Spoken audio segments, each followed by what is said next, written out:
ওকে, আসসালামু আলাইকুম সবাইকে। চলো আমরা আমাদের ক্লাস শুরু করি আজকে।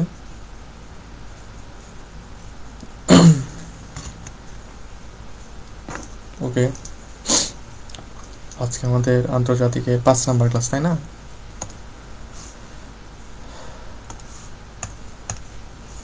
তো আজকে আমাদের ক্লাস ডিউরেশন কম হবে, কারণ আমাদের টপিক কম কিন্তু পড়া বেশি।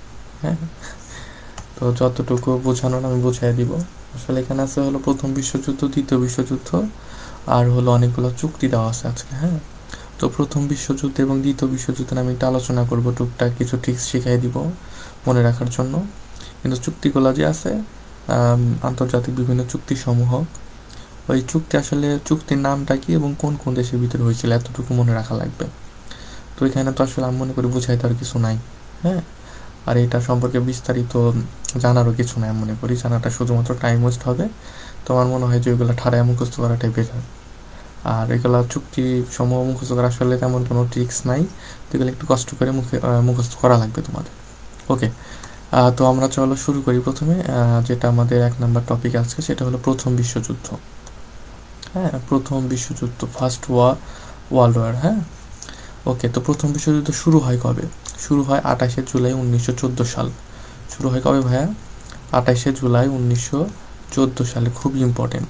2 নম্বর কথা কি, সমাপ্তি হয় কবে, শেষ হয় কবে? সেটা হলো 11ই নভেম্বর 1918 সাল। অথবা তোমরা যদি অপশনে 11ই নভেম্বর 1918 সাল না পাও, সেখানে পাইতে পারো যে 28শে জুলাই 1919 সাল। ঠিক আছে, কারণ প্রথম বিশ্বযুদ্ধের সমাপ্তি ঘটে 11 নভেম্বর 1958 সাল, ঠিক আছে, কিন্তু আনুষ্ঠানিকভাবে সমাপ্ত হয় কবে? 28শে জুলাই 1919 সাল। এখন অপশনে যদি দেখো যে দুইটাই আছে, 11 নভেম্বর 1918 আছে, আবার 28শে জুলাই 1919 সাল আছে, তখন তুমি প্রশ্নের দিকে তাকাবা যে প্রশ্নে কি বলছে। প্রশ্নে কি শুধু সমাপ্তি বলছে, হ্যাঁ, নাকি দেখবা যে আনুষ্ঠানিকভাবে সমাপ্তি বলছে? এটা তোমাকে আইডেন্টিফাই করা লাগবে। যদি দেখো শুধু সমাপ্তি বলছে তাহলে দেখাবা 11 নভেম্বর 1918 সাল। আর যদি দেখো যে আনুষ্ঠানিকভাবে সমাপ্ত হয় কবে, তাহলে দেখাবা কি 28শে জুলাই 1919 সাল। এবং প্রথম বিশ্বযুদ্ধের যে সমাপ্ত হয় সেটা কোন চুক্তির মাধ্যমে হয়? সেটা হলো দ্বিতীয় ভার্সাই চুক্তি। কোন চুক্তি ভাইয়া? দেখো এখানে পয়লা দিয়ে সুন্দর করে, দ্বিতীয় ভার্সাই চুক্তি। হ্যাঁ, চুক্তির নামটা হলো দ্বিতীয় ভার্সাই চুক্তি। এই চুক্তির মাধ্যমে আসলে কি হয়েছিল? প্রথম বিশ্বযুদ্ধটা সমাপ্ত হয়েছিল। ঠিক আছে, ওকে, এখন দেখো তারপরে আসি আমরা। দেখো এখানে কি বলছে যে অক্ষশক্তি।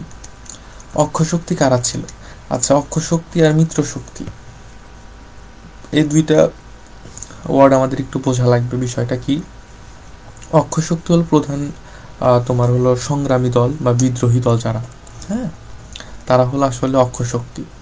তো এরাই আসলে মনে করো মোটামুটি কি করছে যে কি বলে গ্যান্দামটা শুরু করছে, অক্ষশক্তি যেটাকে বলে। হ্যাঁ, মানে এরাই প্রথম, মানে মেইন বিদ্রোহটা শুরু করছে আর কি, অক্ষশক্তি।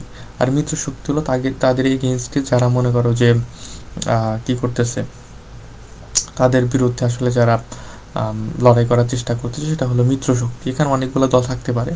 হ্যাঁ, তো আমরা দেখবো এখানে যে প্রথম বিশ্বযুদ্ধ আর দ্বিতীয় বিশ্বযুদ্ধ দুইটার ক্ষেত্রে অক্ষশক্তি অনেকগুলো দেশ আছে এবং মিত্র শক্তির অনেকগুলো দেশ আছে। এবং এখানে আনফর্চুনেটলি আমাদের সবগুলা দেশের নাম মনে রাখা লাগবে। হ্যাঁ, তো আমরা এখানে আসলে অক্ষশক্তি এবং মিত্র শক্তিগুলো আসলে একটা ট্রিক্সের মাধ্যমে মনে রাখবো। তো দেখো এইখানে যে অক্ষশক্তিটা আছে, হ্যাঁ, যে তুরস্ক, জার্মানি, হাঙ্গেরি এবং কি বুলগেরিয়া। হ্যাঁ, এই যে অক্ষশক্তির আমরা একটা ছন্দের মাধ্যমে মনে রাখবো। ঠিক আছে, দেখো আমি একটু লিখে দিই এখানে ছন্দটা।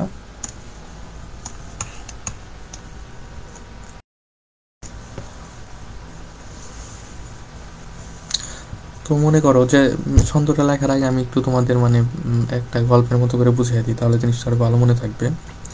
সেটা হলো যে মনে করো তুমি তোমার এক ফ্রেন্ডের বাসায় গেছো। হ্যাঁ, এখন তুমি মনে করো যে দেখতেছো যে তোমার ফ্রেন্ড রুমে কোনো একটা কাজ করতেছে, অন্যদিকে ঘুরে তুমি গেছো দেখতে, মানে তুমি তোমার ফ্রেন্ডের পেছন সাইডটা দেখতে পারতেছো এবং তুমি তোমার ফ্রেন্ডকে ডাক দিছো, কিন্তু তোমার ফ্রেন্ড ডাকে সাড়া দিচ্ছে না, ঠিক আছে, এবং সাড়া দিচ্ছে না, এবং দেখলা যে তোমার ফ্রেন্ড ওইভাবে কাজ করেই যাচ্ছে, কোনো সাড়া দিচ্ছে না। হঠাৎ করে তুমি দেখলা যে অন্য একটা রুম থেকে তোমার ফ্রেন্ড বের হয়ে আসলো। তো এই ঘটনাটা আসলে অনেক হন্টেড, তাই না, মানে একটু হরর টাইপের আর কি, ভয়ানক, যে তুমি তোমার ফ্রেন্ডকে সামনে দেখতেছো, ডাকতেছো, হঠাৎ করে তোমার ফ্রেন্ড অন্য একটা রুম থেকে বের হয়ে চলে আসলো। হ্যাঁ, তো এখানে আসলে হয়েছে কি, এখানে আসলে ভয়ের কিছুই নাই, হরর কিছুই ঘটে নাই, একটা ইজি জিনিস ঘটছে, সহজ জিনিস ঘটছে। সেটা কি, যে তোমার ফ্রেন্ডকে তুমি চিনছো কীভাবে? অবশ্যই তার বডি শেপ অথবা তার জামা কাপড় দেখে। তো ধরো তুমি এই ক্ষেত্রে তোমার ফ্রেন্ডকে ডাক দিছিলা তার জামা দেখে, হ্যাঁ, তার জামা দেখে তুমি তাকে ডাক দিছিলা, কিন্তু সে শোন নিল না, উল্টো কি হইলো, আর একটা রুম থেকে তোমার ফ্রেন্ড বের হয়ে আসলো। তো এখন তাহলে তোমার সামনে যে দাঁড়ায় ছিল তোমার ফ্রেন্ডের জামা পরে, সে আসলে কে ছিল? এটাই আমাদের প্রশ্ন, তাই না, যে তাহলে সামনে যে ছিল সে আসলে কে ছিল? সে ছিল তোমার ফ্রেন্ডের ভাই, ঠিক আছে, তার নাম হলো হাবুল। তার নাম কি? হাবুল, ঠিক আছে, ওকে। তাহলে তুমি কি বলবা তখন তোমার ফ্রেন্ডকে, যখন তোমার ফ্রেন্ডটা বের হয়ে আসছে অন্য একটা রুম থেকে, তখন তোমার ফ্রেন্ডকে যখন তুমি বলবা যে তুই এখান থেকে বের হয়ে, তাহলে ওকে, হ্যাঁ, তখন তোমার ফ্রেন্ড বলবে আমার ভাই হাবুল। তখন তুমি ওকে কি বলবা? ও, তোর জামা হাবুল পড়ছে, হ্যাঁ, তাই বলবো না তুমি, যে ও, তো ওটা আমরা সরদে লিখবো, ও তোর জামা, তোর জামা হাবুল পড়ছে, হাবুল পড়ছে, তাই না? তো দেখো, এটাতে আমরা আসলে অক্ষশক্তি মনে রাখবো। অতে মনে রাখবো হলো অস্ট্রিয়া। অতে কি মনে রাখবো ভাইয়া? অতে হলো অস্ট্রিয়া, অস্ট্রিয়া। ততে হলো তুরস্ক, তুরস্ক, তুরস্ক। তারপরে হলো জামার যা দিয়ে হলো জার্মানি, জার্মানি, ওকে। তারপরে হাবুলের হা দিয়ে হলো হাঙ্গেরি, হা দিয়ে কি? Hungary, Hungary. তারপরে হলো বুল, বুল দিয়ে হলো বুলগারিয়া, হ্যাঁ, বুলগারিয়া বা বুলগেরিয়া, বুলগেরিয়া। ভালো করে একটু লিখি, আমার হাতের লেখা প্রচুর বাজে, একটু কষ্ট করে বুঝে নিও, হ্যাঁ, বুলগেরিয়া, ওকে। তো দেখো আমরা কি কি বললাম এখানে, যে তোর জামা হাবুল পড়ছে, হ্যাঁ, তাহলে অস্ট্রিয়া, তুরস্ক, জার্মানি, হাঙ্গেরি, আর হলো কি বুলগেরিয়া, তাই না? হাঙ্গেরি, হাঙ্গেরি আর হলো বুলগেরিয়া। ওকে, তা আমরা এখানে কি দেখছিলাম? আমরা কিন্তু এখানে ওইগুলো দেখছিলাম, এবং আমি ওইভাবে সাজায় দিছি, যে তোর জামা হাবুল পড়ছে, অস্ট্রিয়া, তুরস্ক, জার্মানি, হাঙ্গেরি ও বুলগেরিয়া। এগুলো হলো আমাদের প্রথম বিশ্বযুদ্ধের অক্ষশক্তি ছিল, ঠিক আছে। তারপরে 2 নাম্বার কি ছিল ভাইয়া? মিশ্র শক্তি। তো মিশ্র শক্তিটা আমরা কিভাবে মনে রাখবো? সেটা হলো, দেখো, সেটারও একটা নেমনিক আছে সুন্দর, হ্যাঁ, সেটা আমি এখানে লিখে দিই ছোট্ট করে। সেটা হলো ফ্রান্সের রাজা ঈশা ইউকে এবং ইউএসএতে যায়, ঠিক আছে। ফ্রান্সের রাজা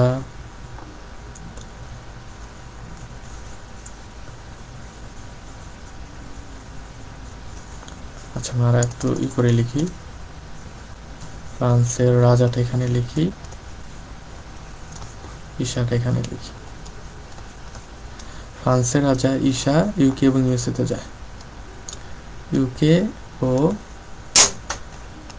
ইউএসএ তে যায়, ঠিক আছে। ফ্রান্স, ফ্রান্স, রাজার রতে হলো রাশিয়া, যাতে হলো জাপান, ঈশার ইতে হলো ইতালি, সাথে হলো সার্বিয়া। ইউকে মানে হলো ইউকে, ইউনাইটেড কিংডম। ইউএসএ মানে কি? হ্যাঁ, দেখো, ইউএসএ মানে হলো ইউএসএ, এই কই যায় বুঝি না, এই ইউএসএ, হ্যাঁ, ওকে। যাই হোক, তাহলে France, Russia, Japan, Italy, Serbia, UK, USA. আর কয়েকটা হয়তো মিশ্র শক্তিতে আরও হয়তো কয়েকটা দেশ থাকতে পারে, ঠিক আছে, বাট ওগুলা না আসার সম্ভাবনা বেশি, তোমরা এই কয়েকটা মনে রাখলে হবে, হ্যাঁ, ওকে। তারপর ফলাফলটা কি ছিল প্রথম বিশ্বযুদ্ধের? এটা জানা আমাদের ফলাফলে মিত্রবাহিনী জয় করছিল, হ্যাঁ, মিত্রবাহিনী বা মিত্র শক্তি, যে আমরা বললাম যে ফ্রান্সের রাজা ঈশা ইউকে এবং ইউএসএতে যায়, তারা আসলে জয়লাভ করছিল, ওকে। তারপর মিত্র শক্তির সামরিক বাহিনী প্রধান কে ছিল? মিত্র শক্তির সামরিক বাহিনী প্রধান ছিল জেনারেল কচ, এটা মনে রাখা লাগবে, জেনারেল কচ। তারপরে জার্মান চ্যান্সেলর ছিলেন কে ওই সময়? জার্মান চ্যান্সেলর ছিলেন হলওয়ে। কে ছিলেন ভাইয়া? হলওয়ে। কি নামগুলো ঠাড়ায় মুখস্থ করতে হবে, কোনো ছাড় নাই এখানে, হ্যাঁ। এবং এই টাইমে কি হয়েছিল জানো? জার্মানি তানিয়াকে ডুবাই দিছিল, ঠিক আছে, তানিয়াকে ডুবাই দিছিল। তো জিনিসটা মজার না? তো তানিয়া আসলে তানিয়া ছিল না, তানিয়া আসলে একটা জাহাজের নাম ছিল, ঠিক আছে। দেখো লুসিতানিয়া, এই যে তানিয়া, হ্যাঁ লুসিতানিয়া। তো লুসিতানিয়া নামটা মনে রাখলে, তানিয়া নামটা মনে রাখো যে জার্মানি প্রথম বিশ্বযুদ্ধের সময় কি করছিল?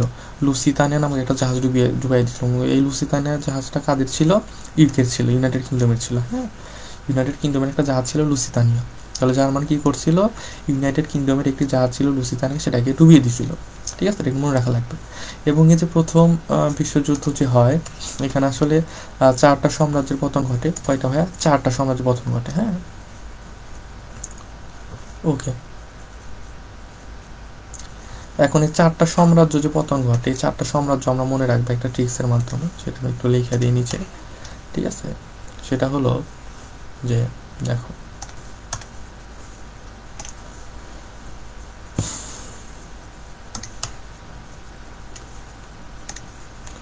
অটো রোমান, জার্মানি, হাঙ্গর খায়, হ্যাঁ।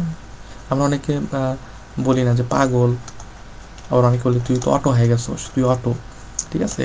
তো মনে করো তোমাদের এক বন্ধু আছে, তার নাম হলো অটো রোমান, তার নাম হলো রোমান, রোমান নামে তো অনেক ছেলে আছে, তাই না? মনে করো সে হলো পাগলা টাইপ, সেই জন্য তার নাম দিচ্ছে অটো রোমান, হ্যাঁ। তো অটো রোমান কি করে? জার্মানি হাঙ্গর খায়, জার্মান হাঙ্গর খায়, হাঙ্গর খায়। জার্মানি কথাটা একটু এখানে মানে বাক্যের সাথে আমি মনে করি একটু ই টাইপের বৈসাদৃশ্যপূর্ণ আর কি, জার্মানটা ভালো মানাবে।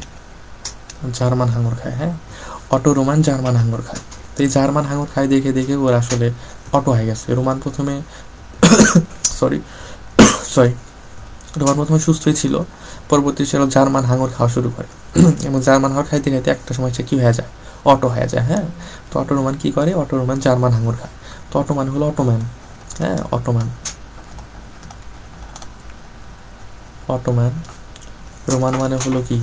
রোমান বা রুশ সাম্রাজ্য, রোমান বা রুশ সাম্রাজ্য, যেটা মনে রাখো, রোমান বা রুশ সাম্রাজ্য, হ্যাঁ। জার্মান মানে হলো জার্মানি,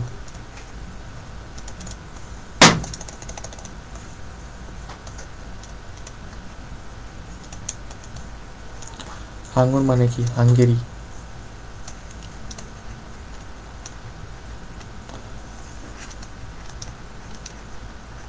হাঙ্গেরিয়ান সাম্রাজ্য, হ্যাঁ।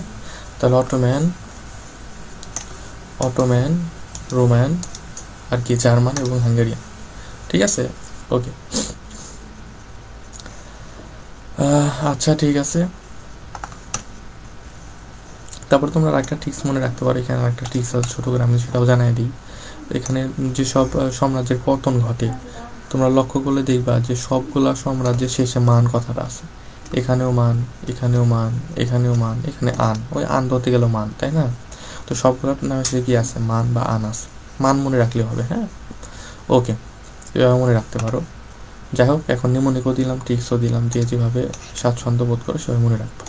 তাহলে আমাদের সবগুলো মনে রাখা লাগবে এবং ডেটগুলো মনে রাখা লাগবে এখানে, ঠিক আছে। ডেটও কিন্তু আসতে পারে যে কোন সাম্রাজ্য কত সালে, কোন সাম্রাজ্যের পতন কত সালে ঘটে, ঠিক আছে। তো এটা গেল আমাদের প্রথম বিশ্বযুদ্ধ। এখন আমরা দ্বিতীয় বিশ্বযুদ্ধ পড়ব। তার আগে একটু কমেন্ট করে জানাও যে কারো কোনো সমস্যা আছে কিনা, বা যতটুকু পরে এলাম বুঝছো কিনা, একটু কমেন্ট করে জানাও।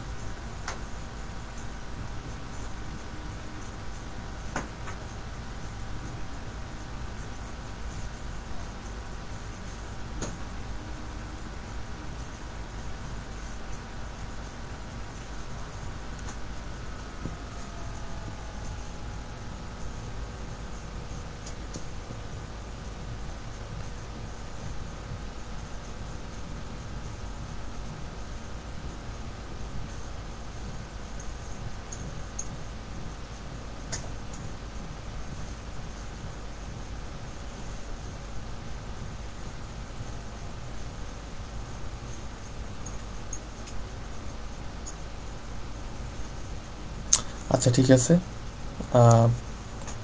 আশা করি সবারই ক্লিয়ার। তাহলে আমরা পরের টপিকে শুরু করি, দ্বিতীয় বিশ্বযুদ্ধ। হ্যাঁ, দ্বিতীয় বিশ্বযুদ্ধ বা সেকেন্ড ওয়ার্ল্ড ওয়ার।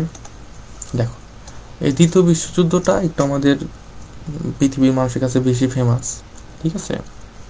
কারণ এখানে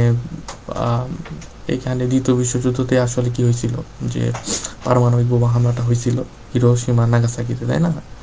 আর এখানে হিটলারও ব্যাপক ভূমিকা পালন করে আর কি।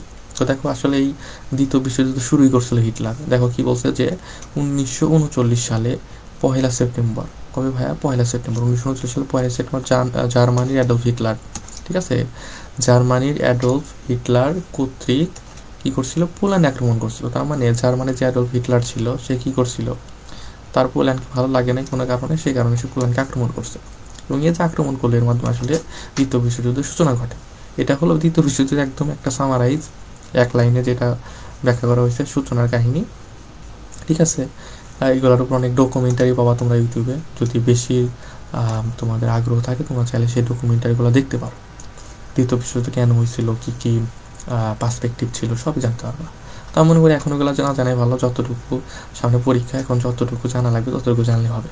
হ্যাঁ, তো শুরু হইলো কবে? দেখো 1 সেপ্টেম্বর 1939 সালে, আর সমাপ্ত হইলো কবে?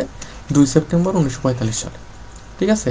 এটা কিন্তু আনুষ্ঠানিকভাবে সমাপ্ত করে। তাহলে দেখো 1 সেপ্টেম্বর 2 সেপ্টেম্বর মনে রাখি যে না, 1 এবং 2, ঠিক আছে? তো দ্বিতীয় বিশ্বযুদ্ধ আসলে এরকম মিল আছে, দেখো এখানে 1 এবং 2, তারপর আবার এই যে এখানে দেখো যে 6 এবং 9, ঠিক আছে? এগুলো দেখবো। ওকে, তো এখানে অক্ষশক্তি কে ছিল? দেখো এখানে অক্ষশক্তি ছিল জার্মানি, জাপান এবং ইতালি, ঠিক আছে? জার্মানি, জাপান এবং ইতালি। তো এটা মনে রাখা যায় একটা ছন্দ, সেটা হলো জাপান যাই। কি ভাইয়া? জাপান যাই। জাপানতে হলো জাপান, যাতে হলো কি জার্মানি, যাতে হলো জার্মানি, আর ইতে হলো ইতালি, ঠিক আছে? জাপান যাই। তারপরে দেখো এখানে আসে মিশ্র শক্তি, এটা মনে রাখা লাগবে আমাদের, ঠিক আছে? এটা আমাদের কি করা লাগবে, মনে রাখা লাগবে। তো এটা মনে রাখার জন্য আমি একটা নিমোনিক দিই, মজার একটা নিমোনিক, সেটা হলো দেখো দেখো মনে রাখবা, জুজু নামে একটা লোক ছিল, জুজু, ঠিক আছে? আসলে জুজু কিন্তু আমরা অনেকে মানে বাচ্চাদের বলি, পোলাপানদের বলি যে জুজু আসবে, ঘুমাও, আসলে ভূতকে বোঝায়। হ্যাঁ, আবার জুজু নামে কিন্তু অনেক মানুষ আছে, ডাক নাম আছে যাদের নাম আসলে জুজু। তো মনে করো জুজু নামে একটা লোক আছে, তার এক পোলা আছে, হ্যাঁ, পোলা মানে ছেলে। তো তার পোলার এত ভাব, সে মনে করো যে সোফায় বসে চা খায়, ঠিক আছে? তো ওর যে জুজুর পোলায়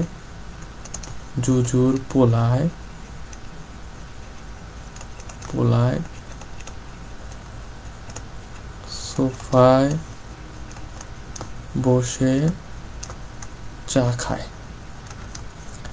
জুজুর পোলায় সোফায় বসে চা খায়, ঠিক আছে? তো এখানে আমি আসলে কি বুঝাইলাম ভাইয়া, সেটা বোঝার ব্যাপার আছে এখানে, ঠিক আছে? তো আমি দেখো সুন্দর করে দেখাই।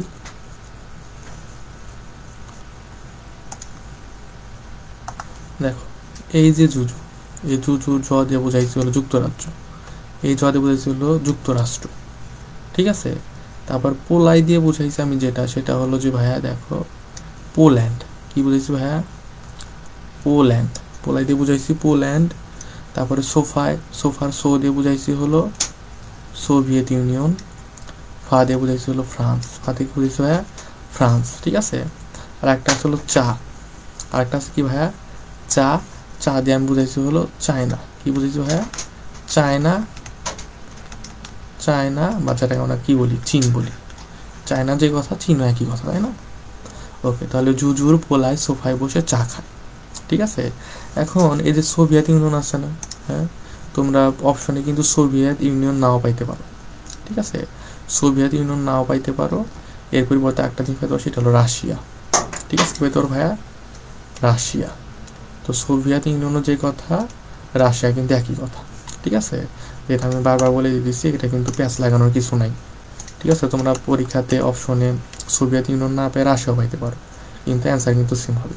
তাহলে জুজুর পোলায় সোফায় বসে চা খায়, জুজুর জতে হল যুক্তরাষ্ট্র, জুতে হলো যুক্তরাষ্ট্র, পোলাইতে হলো পোল্যান্ড, সোফার সোতে হলো সোভিয়েত ইউনিয়ন বা রাশিয়া, ফাতে হলো ফ্রান্স, চাতে হলো চীন। ঠিক আছে, চীন।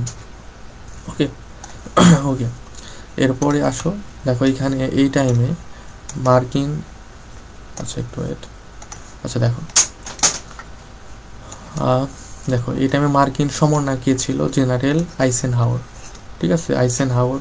তারপর ইউকে বা ইউনাইটেড কিংডমের সমন্বয় কে ছিল? জেনারেল মন্টেগোমারি। ঠিক আছে, এটা একটু মনে রেখো। তারপর এখানে বলছে বাফার স্টেট। বাফার স্টেট ছিল বেলজিয়াম।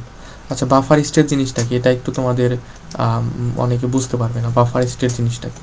ঠিক আছে, তো এটা আমাদের একটু বোঝার ব্যাপার আছে। বাফার স্টেট, বাফার, এটা কিন্তু ইম্পর্টেন্ট। মনে করি যে সেকেন্ড বিশ্বযুদ্ধের জন্য এটা খুব ইম্পর্টেন্ট একটা ইনফরমেশন, যে বাফার স্টেট ছিল কি? বেলজিয়াম। তো বাফার স্টেট জিনিসটা কি? ধরো এইখানে একটা দেশ আছে, এইখানে একটা দেশ আছে, হ্যাঁ, এখন এটা হলো এ দেশ, এটা হলো বি দেশ, এবং এই দুইটা দেশের মাঝখানে একটা দেশ আছে, সেটা হলো সি দেশ। কি দেশ আছে ভাইয়া? ওয়েট, এই দেশের মাঝখানে আছে একটা দেশ, এটা হলো সি দেশ। এই দেশের মাঝখানে সি নামে একটা দেশ আছে, সি নামে একটা দেশ আছে। এখন এই এ দেশের সাথে বি দেশের গ্যাঞ্জাম চলতেছে, যুদ্ধ চলতেছে। এ দেশের সাথে বি দেশের গ্যাঞ্জাম চলতেছে, আর সি দেশ মাঝখানে আছে। এখন সি দেশ এ দেশকে সাপোর্ট করতেছে না, বি দেশকে সাপোর্ট করতেছে না, একদম নিরপেক্ষভাবে আছে, মাঝখানে আছে এবং নিরপেক্ষভাবে। এই যে নিরপেক্ষভাবে সি দেশটা আছে, এই জন্য এই সি দেশটাকে তখন বলা হবে বাফার স্টেট। কি বলা হবে ভাইয়া? Buffer state. এই সি দেশটাই তখন কি ভাইয়া? এই বাফার স্টেট। ঠিক আছে, সি দেশটা হলো তখন বাফার স্টেট। ঠিক আছে, তার মানে তখন বেলজিয়াম আসলে নিরপেক্ষ হবে। দুইটা হয়, একটা অক্ষ শক্তি এবং মিশ্র শক্তি, দুইটার ভিতরে দুইটা দেশ ছিল, দুইটা দেশই কার দুই পাশে ছিল? বেলজিয়ামের দুই পাশে ছিল, কিন্তু বেলজিয়াম অক্ষ শক্তিরও পক্ষ নেয় নাই, আবার মিত্র শক্তিরও পক্ষ নেয় নাই, নিরপেক্ষভাবে ছিল। এই জন্য বেলজিয়ামকে কি বলা হয়? বাফার স্টেট বলা হয়। হ্যাঁ, বুঝছো? আচ্ছা ঠিক আছে, তারপরে আসি আমরা, দেখো কি বলছে এখানে, যে পার্ল হারবার আক্রমণ। হ্যাঁ, পার্ল হারবার আক্রমণ এটা কবে করা হয়? 7 ডিসেম্বর 1941 সালে, 7 ডিসেম্বর 1941 সালে, এবং এই আক্রমণটা করছিল আসলে জাপান। হ্যাঁ, এটা মনে রেখো। তারপর দেখো বলছে দ্বিতীয় বিশ্বযুদ্ধের পিতৃভূমি বলা হয় রাশিয়াকে। খুবই ইম্পর্টেন্ট। ঠিক আছে, দ্বিতীয় বিশ্বযুদ্ধের পিতৃভূমি বলা হয় কাকে? রাশিয়াকে। তারপর জাপানের হিরোশিমায় কি করা হয়েছিল? পারমাণবিক বোমা হামলা করা হয়েছিল। খুবই ইম্পর্টেন্ট, খুবই ইম্পর্টেন্ট, খুবই ইম্পর্টেন্ট। জাপানের হিরোশিমায় পারমাণবিক বোমা হামলা করা হয়। এটা কবে? 6 আগস্ট 1945 সাল। এবং এই যে বোমাটা যে মারা হয়, এই বোমাটার নাম ছিল লিটল বয়। কি ছিল ভাইয়া? Little boy. ঠিক আছে, ঠিক তার কয়েকদিন পরে দেখো 9 আগস্ট, ওই যে বলছিলাম না আমরা যখন 2 নম্বরের ক্লাসে বিভিন্ন কি বললাম, যে দিবসগুলো বললাম, বাংলা আন্তর্জাতিক দিবস সমূহ, তখন 6 আগস্ট আমরা কি জানি? 6 আগস্ট হলো হিরোশিমা দিবস, আর 9 আগস্ট হলো নাগাসাকি দিবস। 6-9 করে বলছিলাম, 6-9 করে দিছিল, তাই না? 6-9 করে দিছিল মানে কি? যে গন্ডগোল পাকাই দিছিল। তো গন্ডগোল কীভাবে পাকাইছে? বোমা হামলার মাধ্যমে। হ্যাঁ, যাই হোক, তাহলে 9 তারিখে কী করছিল? নাগাসাকিতে বোমা হামলা করছিল, 9 তারিখে নাগাসাকি। হ্যাঁ, তো অনেকে 6 আর 9 কি বলে, যে প্যাচ লাগা যায়, যে 6 তারিখে হিরোশিমা নাকি 9 তারিখে নাগাসাকি। তো একটা মনে রাখলে একটা মনে থাকবে। তো এখানে দেখবা যে 9 আছে, নাগাসাকির 9 আগস্টের 9। হ্যাঁ, এর জন্য 9 আগস্টে নাগাসাকিতে বোমা মারছিল। আর তাহলে আর একটা কি থাকবে? 6 তারিখ, 6 তারিখ হিরোশিমায়। ঠিক আছে, ওকে। আর 9 তারিখে যে বোমটা মারছিল সেটার নাম ছিল ফ্যাটম্যান ইউরেনিয়াম 239। হ্যাঁ, ফ্যাটম্যান ইউরেনিয়াম 239। এখন অনেকে প্যাচ লাগায় দেয়। কোথায় প্যাচ লাগায় ভাই? দেখো, এই লিটল বয় আর ফ্যাটম্যান দুইটার ভিতরে প্যাচ লাগায়। তো এই দুইটা যেন প্যাচ না লাগে সেটা একটা টিক্স বলে দেয়। সেটা হলো ভাই দেখো, 6 আর 9, এই দুইটার ভিতরে ছোট কোনটা? 6 ছোট, 6 ছোট, যেন 6 হলো লিটল বয়, কিন্তু ছোট লিটল বয়, আর 9 কি বড়, এই জন্য এটা হলো ফ্যাটম্যান আসলে বড় থাকবে, এই জন্য ফ্যাটম্যান 9। ঠিক আছে, ওকে। তারপরে আসো এখন দেখো, জার্মান আত্মসমর্পণ করে কবে? 7 মে 1945 সাল। জাপান আত্মসমর্পণ করে কবে? 14 আগস্ট 1945 সাল। এটা 7 মে, একটা 14 আগস্ট। ঠিক আছে, জার্মান আর জাপান প্যাচ লাগায় না আবার। ওই তারপর দেখো ডি ডে আছে, ডি ডে নামে একটা ডে আছে, ডি ডে। ঠিক আছে, ডি ডে কাকে বলে? জার্মান দখলমুক্ত অভিযান। ঠিক আছে, জার্মানকে দখলমুক্ত করার জন্য একটা অভিযান চালানো হয়। ঠিক আছে, এই অভিযানটা চালানো হয় 6 জুন 1944 সালে। এই যেই দিন আসলে বা 6 জুন 1944 সাল, এই দিনটাকে বা কি বলে, যে এই অভিযানটা চালানো হয়, এই অভিযানটাকে বলা হয় ডি ডে। যেমন আমরা অপারেশন সার্চলাইট পড়ছিলাম না, operation searchlight, operation big bird, ঠিক আছে, তারপর কি আরও অনেক ধরনের অপারেশন পড়ছিলাম, তো এগুলো একটা নাম, অভিযানের নাম, ঠিক আছে। ঠিক সেমভাবে এখানে একটা অভিযান ছিল জার্মানকে দখলমুক্ত করার অভিযান। এই জার্মানকে দখলমুক্ত করার যে একটা অভিযান, সেটার নাম হলো ডি ডে। কবে ছিল এটা? 6 জুন 1944 সাল, ঠিক আছে। তারপর দেখো ভিই ডে নামে একটা ডে আছে, ভিই ডে, এটা মনে রাখা লাগবে আমাদের, ঠিক আছে। দেখো এটা কি বলছে, জার্মান নাৎসি বাহিনী মিত্র বাহিনীর কাছে নিঃশর্ত আত্মসমর্পণ করে। তার মানে যে জার্মানের যে যত বাহিনী ছিল, জার্মানের সকল বাহিনী মিত্র বাহিনীর কাছে কি করছিল? নিঃশর্ত আত্মসমর্পণ করে। আত্মসমর্পণ কবে করছিল? 8 মে 1945 সাল। এই জন্য 8 মে 1945 সাল কি বলা হয়? ভিই ডে। হ্যাঁ, ওকে, এই তো গেল, ঠিক আছে।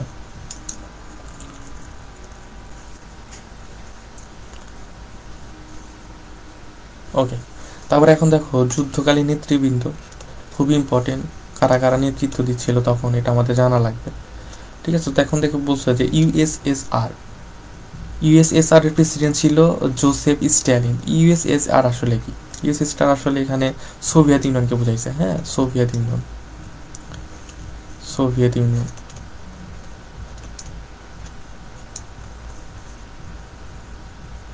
আমার হাতে লাগা খুব বাজে, ঠিক আছে, সোভিয়েত ইউনিয়ন।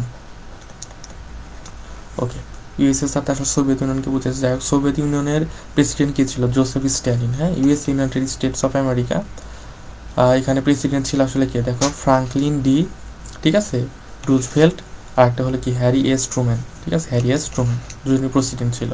আর ইউকের পিএম ছিল কে? প্রাইম মিনিস্টার ছিল হলো উইনস্টন চার্চিল। হ্যাঁ, উইনস্টন চার্চিল। আর জার্মানির চ্যান্সেলর কে ছিল? Adolf Hitler. এটা খুবই ইম্পর্টেন্ট, সবচাইতে ইম্পর্টেন্ট এই সবগুলোর ভেতরে। হ্যাঁ, ওকে।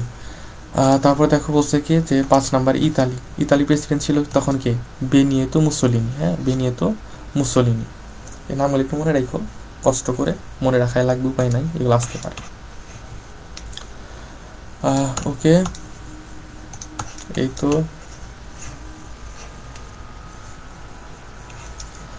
তারপরে বেজে যাই আমরা। আচ্ছা দেখো, তো যেটা বললাম যে তারপরে বেজে বিভিন্ন ধরনের চুক্তির কথা বলছে। হ্যাঁ, বিভিন্ন ধরনের চুক্তির কথা বলছে, এগুলো খুবই ইম্পর্টেন্ট, মানে বলার মতো না। হ্যাঁ, বলার মতো না। এবং এই চুক্তির ক্ষেত্রে আসলে বিশেষ করে চুক্তির নাম, ঠিক আছে, আর হলো দুইটা পক্ষ কাদের মধ্যে আসলে চুক্তিটা হয়, ঠিক আছে, এই দুইটা জিনিস আসলে বেশি ইম্পর্টেন্ট। একটা হলো চুক্তির নাম, আর একটা হলো কাদের মধ্যে হয়েছিল, ঠিক আছে। আর যদি এর সাথে বেশি কিছু পড়তে চাও, সেটা হলো তারিখটা আমার পড়তে পারো, স্থান পড়ার দরকার নাই, স্থান পড়ার দরকার নাই, ঠিক আছে। ওকে, তারিখও লেস ইম্পর্টেন্ট, কিন্তু চুক্তির নাম এবং পক্ষ যেটা পড়ায় লাগবে। এখন আমাকে যদি বলো যে ভাইয়া কোন কোন চুক্তিগুলো বেশি ইম্পর্টেন্ট, আমি বলবো ভাই সবগুলো ইম্পর্টেন্ট, ঠিক আছে। তারপরেও মানসিক সান্ত্বনার জন্য আমি কয়েকগুলো দাগাই দিই, কিন্তু আমি তোমাদেরকে বলবো যে সবগুলোই পড়ার জন্য। প্রথম ভাষায় চুক্তি, দ্বিতীয় ভাষায় চুক্তি তো পড়াই লাগবে মাস্ট, ঠিক আছে। তারপরে তাসখণ্ড চুক্তি, মহাশূন্য চুক্তি, ঠিক আছে, এটা মহাশূন্য চুক্তি পড়া লাগবে। তারপরে সিমলা চুক্তি, প্যারিস চুক্তি, ক্যাম্প ডেভিড চুক্তি, তারপরে গ্যাট চুক্তি,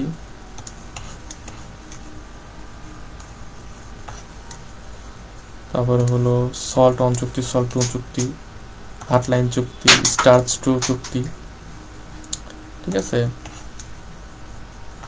ডেটন চুক্তি অনেক ইম্পর্টেন্ট, ডেটন চুক্তি, ঠিক আছে। আমাকে যদি বললো সবগুলো চুক্তির ভিতরে সবচাইতে ইম্পর্টেন্ট কোনটা, তাহলে আমি বলবো হলো ডেটন চুক্তি। ডেটন চুক্তি 3 স্টার, খুবই ইম্পর্টেন্ট ডেটন চুক্তি। হ্যাঁ, এটা কিন্তু পড়াই লাগবে। তারপরে আসো হলো কিয়োটো চুক্তি, কিয়োটো চুক্তির একটু পইরো। তারপরে পিয়ংইয়ং চুক্তি, ঠিক আছে। তারপরে এই যে ম্যাসট্রিস্ট চুক্তি যেটা আছে এটাও পইরো, ঠিক আছে। হাভানা চুক্তিটা পইরো, হাভানা চুক্তি। এই অটোয়া চুক্তিটা পইরো, ঠিক আছে। জার্মানি নিষিদ্ধ চুক্তি অটোয়া, এটাও একটু পইরো। তো আমি যেগুলো দাগাই দিলাম ঠিক আছে। এগুলো মনে করো যে নিজের নাম মনে ভুলে গেলে মনে করো যে এই চুক্তিগুলো ভোলা যাবে না, জেনেভাটাও একটু পড়ো পারলে, ঠিক আছে, ইম্পর্টেন্ট আছে। যাই হোক, আমি আমি বলবো যে সবগুলোই পড়ার জন্য, সবগুলো আসলে পড়া উচিত, চুক্তি কোনোটা বাদ উচিত না। তারপরে যদি বলো যে ভাই সবচাইতে ইম্পর্টেন্ট কোনগুলো, আমি সেগুলো জায়গায় দিছি, এগুলো সবচাইতে বেশি ইম্পর্টেন্ট, ঠিক আছে। তো নিজের নাম ভুলা গেলেও চলবে, কিন্তু এগুলো আসলে ভুলা যাওয়া যাবে না, ঠিক আছে। তারপর দেখো যেখানে একটা চুক্তি আছে, ইথিওপিয়া ইরিত্রিয়া চুক্তি, ঠিক আছে। তো দেখো এটা আসলে এই ইথিওপিয়া এবং ইরিত্রিয়া দুইটা দেশের ভিতরে এরকম অনেক কিছু পাবা যেগুলো আসলে নামের সাথে চুক্তি দেশগুলো মিল আছে। যেমন বাংলাদেশ ভারত পানি চুক্তি কাদের ভিতরে হয়েছিল? বাংলাদেশ ভারতের ভিতরে হয়েছিল, ঠিক আছে। যখন দেখবা যে নাম এবং স্থান দুইটা সেম আছে, মানে দেশের নাম অনুযায়ী চুক্তির নাম হয়েছে, তখন কি করবা? ওইসব ক্ষেত্রে চুক্তির নাম বা স্থানের নাম না পড়ে চুক্তির আসলে কোথায় হয়েছিল, হ্যাঁ, ওই স্থানটা পড়বা। যেমন আমি যদি বলি যে দেখো বাংলাদেশ ভারত পানির চুক্তি কাদের ভিতরে হয়েছিল? বাংলাদেশ ভারত ভিতরে হয়েছিল, কিন্তু এই চুক্তিটা স্বাক্ষরিত হয়েছিল কোথায় বা কোন জায়গায় চুক্তিটা করে? সেটা হলো হায়দ্রাবাদে, ঠিক আছে। হায়দ্রাবাদ হাউস নয়াদিল্লিতে, হ্যাঁ, হায়দ্রাবাদ হাউস নয়াদিল্লিতে। তো এইভাবে একটু টেকনিক্যালি মনে রাখবা, ঠিক আছে।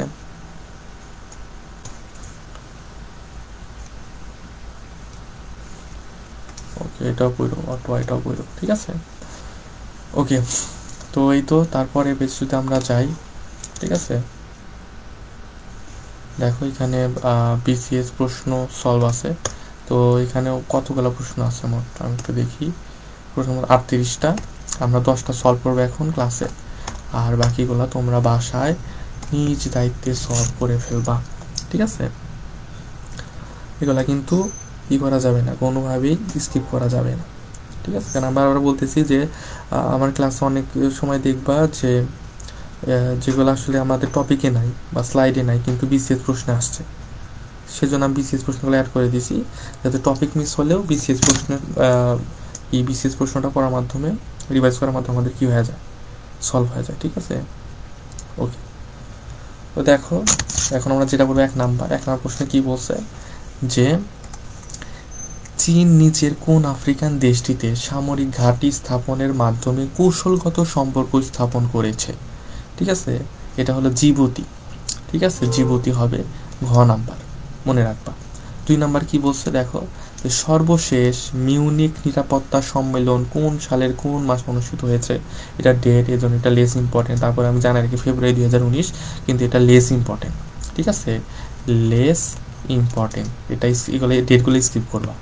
এই যে বললাম ডেটন শান্তি চুক্তি খুব ইম্পর্টেন্ট, ঠিক আছে, আমি কিন্তু বলছিলাম খুব ইম্পর্টেন্ট ডেটন শান্তি চুক্তি, ঠিক আছে। কবে স্বাক্ষরিত হয়? 1995 সালে, ডেটটা মনে রাখা লাগবে, কোনো ছাড় নাই। তারপর কি বলছে দেখো, যে বসনিয়ার যুদ্ধবিরতি স্বাক্ষরের মধ্যস্থকারীকে, ঠিক আছে, এটা হবে হলো তোমার জিমি কার্টার, ঠিক আছে, জিমি কার্টার, সরি। তারপরে আসো, আচ্ছা দেখো 5 নাম্বারে আসে আমরা। 5 নাম্বার কি বলছে দেখো, 7 ইল আরবকে কেন্দ্র করে ইরান ও ইরাকের মধ্যে স্বাক্ষরিত চুক্তির নাম কি? খুবই ইম্পর্টেন্ট, এটা হলো আলজিয়ার্স চুক্তি, ঠিক আছে। এটা কিন্তু ইম্পর্টেন্ট আছে, এটা একটু মনে রাখো, ঠিক আছে, মনে রাখো, যেহেতু ইরাক আর ইরানের মধ্যে স্বাক্ষরিত একটা চুক্তি, এটা হলো 7 ইল আরবকে কেন্দ্র করে, হ্যাঁ, আলজিয়ার্স চুক্তি। তারপর কি বলছে দেখো, সাপটা চুক্তি, ঠিক আছে, নামটা মজার না, সাপটা, হ্যাঁ, সাপটা চুক্তি স্বাক্ষরিত হবে 11 এপ্রিল 1993 সাল, লেস ইম্পর্টেন্ট, যেহেতু ডেট স্কিপ করবা। তারপর কি বলছে দেখো, যে আন্তর্জাতিক সম্পর্কের ক্ষেত্রে শক্তি বিনিয়োগ নিষিদ্ধকারী প্যারিস প্যাক্ট স্বাক্ষরিত হয় কবে? ঠিক আছে, এটা হলো তোমার 1928 সালের 12ই আগস্ট, ঠিক আছে, লেস ইম্পর্টেন্ট। তারপরেও আমি পড়তে বলবো কেন, কারণ দেখো আমাকে যদি বলবো যে ভাই আমরা আগের পেজে যে বললাম এতগুলা চুক্তির এতগুলো ডেট কিন্তু আমরা মনে রাখতে পারবো বা পড়াটাও বোকামি হবে, হ্যাঁ। তো আমি বলবো যে এতগুলা চুক্তির এতগুলা ডেট মনে না রেখা শুধুমাত্র এই যে বিসিএস এর যে ডেটগুলো আসছে এগুলো একটু কষ্ট করে মনে রেখো, যদিও লেস ইম্পর্টেন্ট, ঠিক আছে, মনে রাখাও টাফ। তবে আমি মনে করি যে এতগুলা ডেট মনে রাখার চাইতে মাত্র কয়েকটা ডেট মনে রাখা কিছুটা হলে বা অনেকটাই সহজ, ঠিক আছে। তো আমি বলবো যে এগুলা একটু পারলে মনে রাখো, না পারলে স্কিপ করবা। কিন্তু যদি ডেট পড়তেই হয় তোমাকে তাহলে এগুলা না পড়ে কোনগুলা পড়বা, বিসিএস যেগুলো আসছে সেগুলো পড়বা, হ্যাঁ। ওকে, তারপর কি বলছে দেখো 8 নম্বরে রাসায়নিক অস্ত্র চুক্তি, খুব ইম্পর্টেন্ট, হ্যাঁ, কেমিক্যাল ওয়েপেন্স কনভেনশন কত সালে স্বাক্ষরিত হয়? সেটা হবে হলো 1993 সাল। কত হবে ভাইয়া? 1993 সাল। এটা ইম্পর্টেন্ট আছে, হ্যাঁ, এটা মনে রেখো, এটা মনে রেখো, এই ডেটটা মনে রেখো। ওকে, তারপরে দেখো বলছে ইফটা। ইফটা বলতে কি বোঝায়? দেখো ইফটা বলতে কি বোঝায়? ইফটা হলো আসলে একটি বাণিজ্যিক গোষ্ঠী, ইফটা। ওকে, 10 নম্বর কি বলছে? নিম্নে কোন তারিখে পিএলও আর ইসরায়েল পারস্পরিক স্বীকৃতি দলিলে স্বাক্ষর করে? এটা লেস ইম্পর্টেন্ট, তারপরেও মনে রাখতে পারো 13 সেপ্টেম্বর 1993 সাল। ঠিক আছে, এই তো। আচ্ছা, 11 নম্বর কী হবে বলো তো? 11 নম্বরে কি বলছে? কাটাগোনা প্রোটোকল আসলে কি? কাটাগোনা প্রোটোকল হলো, দেখো, জাতিসংঘের জৈব নিরাপত্তা বিষয়ক চুক্তি। হ্যাঁ, জৈব নিরাপত্তা বিষয়ক চুক্তি, কাটাগোনা। ঠিক আছে, ওকে, যাই হোক, এভাবে সবগুলো একটু পড়ো। ঠিক আছে, যেখানে অনেকগুলা চুক্তির কথা বলা আছে, চুক্তির কথা, হ্যাঁ, চুক্তি রিলেটেড অনেক দেখবা যে প্রশ্ন বিগত বছর কথা আসছে, তো এগুলো একটু সলভ করার ট্রাই করবা। ঠিক আছে, ওকে, ঠিক আছে, আজকে আমাদের ক্লাস এই পর্যন্তই। আশা করি কারো কোনো সমস্যা নাই। সবাই ভালো থাকো, সুস্থ থাকো, আমার জন্য একটু দোয়া করো। আসসালামু আলাইকুম সবাইকে, আল্লাহ হাফিজ।